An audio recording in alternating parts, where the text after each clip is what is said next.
Hey, what is up, everybody? This is Stevie Breach coming to you here today. It seems as if CM Punk is going back into camp.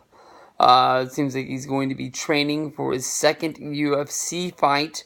I think everyone can remember last year, which was September of 2016 at UFC 203. CM Punk's debut did not go as planned. I honestly didn't think that CM Punk was going to win his fight, but I honestly didn't think that CM Punk was going to lose his fight as fast as he did. You can look it up if you want to. The UFC record is going to show that Punk basically lost due to the rear naked choke in just over 2 minutes. That fight was over within 30 seconds. The referees, as well as Dana White, were praying for the fact that CM Punk was going to find any way to break the hold, to get up, do anything for that fight to continue. I honestly can say that I don't know, and I don't think it's ever been reported how much money CM Punk has been paid by UFC. Honestly, in my opinion, when he made the sort of the jump to UFC, I know that he did say that he was going to be training to be fighting, but I honestly thought that he was going to be training to be fighting at the same time he had a gig inside the company. I thought he was going to come out that he was going to be some sort of an announcer, whether if there was him being like on one of the UFC shows, talking about day-to-day operations and the fights coming up and sort of becoming just a spokesman for the company because of how much of a fan he was. I didn't know that this was an exclusive deal for him to be just a fighter. If he wants to fight, it is what it is. Let's just count down the days until CM Punk is 0-2. Mickey Gall, I believe at this time, Mickey Gall's UFC record would be 2-1. He went on to find some success after beating CM Punk. But I think, honestly, no, he won his next fight. Didn't he beat Sage Northcutt? He did win his next fight, and I honestly do remember that he was surprised. But honestly, to me, Mickey Gall, he won the reality show. He had to beat a guy named Michael Jackson in order to have the fight against CM Punk. But to me, honestly, they picked the guy with the least amount of experience that they didn't even want to be in UFC to fight CM Punk for the reason that they were begging for CM Punk to become a bigger star in UFC. They wanted him to win a fight. They don't want guys like Kevin James or the Green Power Ranger or some sort of celebrity coming in there and just, fighting a fight in order to make some money. This isn't celebrity boxing. But they did believe, honestly, that CM Punk had a chance to be a fighter and win. To me, CM Punk trained for that fight for 2 years. If he was going to be anything in UFC, we would have saw something. And in all the video that came out, and especially in the UFC pre-show, they counted down into UFC 203. You drastically could tell that CM Punk was going to be overmatched going in to the octagon over just about anything. To me, honestly,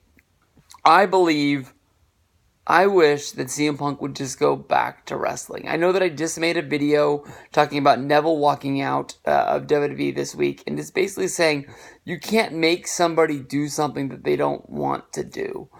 To me, honestly, it doesn't make sense for Neville to go out on the independents because he might make a good deal of money in a short amount of time.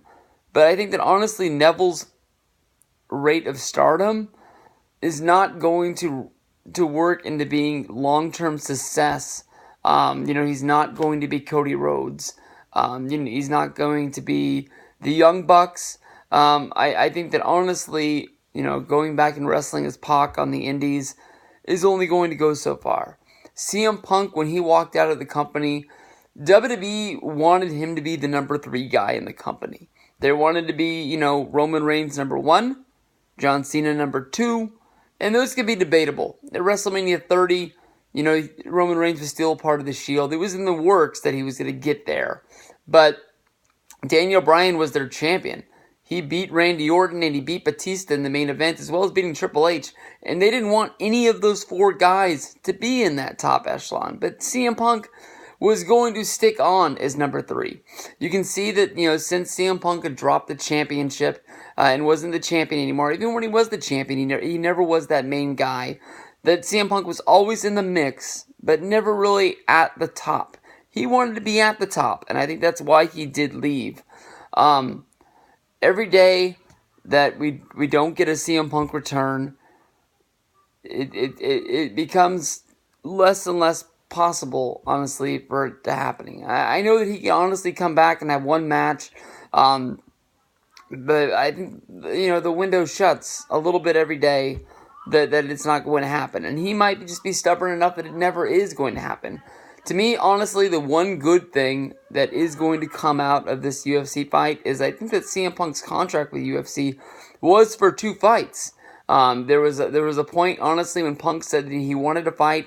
Dana White came out publicly and said that CM Punk might fight again, but it's not going to fight for UFC. And basically, he took that as a bargaining chip of trying to go to Bellator, but UFC didn't want to let him go because of his rate of stardom. So maybe he pushed to be coming back for a fight, but that fight isn't even announced yet. But if a fight is announced and it happens, and he wins or he loses, we're at the point where maybe CM Punk is free from his UFC contract, and then maybe we can see if we're ever going to get that WWE return. I hope it's going to happen. I really think it's going to happen. The one thing that's out there, though, with guys like Ultimate Warrior, with guys like Bruno Sammartino, guys that set a line in the sand who said, I am never coming back to UFC, it was Triple H, the guy that made him come back. It's out there that the reason why CM Punk doesn't want to come back is because of Triple H. So is somebody like Vince going to be able to step in and maybe save this for us?